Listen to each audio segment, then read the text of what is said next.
Oui, alors pour ce qui concerne le PEI, il faudrait revenir au cœur des négociations de Matignon. Il y avait une volonté de tous de faire en sorte qu'il y ait un cadre de rattrapage historique. Force est de constater aujourd'hui qu'on n'est plus dans ce cadre-là.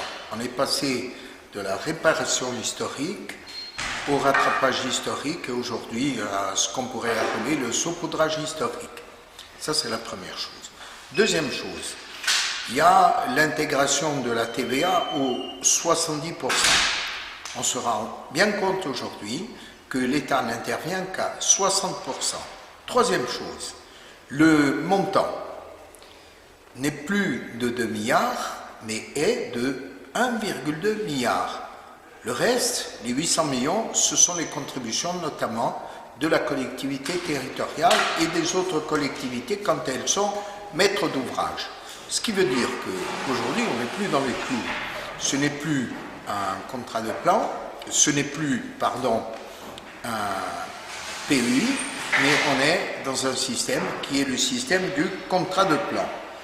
Ensuite, il faut bien comprendre que les grands projets sont extrêmement complexes et le plus souvent, les avenants sont à charge de celui qui a la maîtrise d'ouvrage, en l'occurrence la collectivité. Et les avenants ne sont plus à 60%, mais à 100% pour la collectivité territoriale. Donc on se rend bien compte qu'au bout, et notamment si la troisième convention était appliquée, on va avoir non pas un effet de rattrapage, mais un effet de saupoudrage avec un certain nombre d'objectifs qui seront sans doute remplis, mais l'essentiel du rattrapage infrastructurel ne sera pas fait.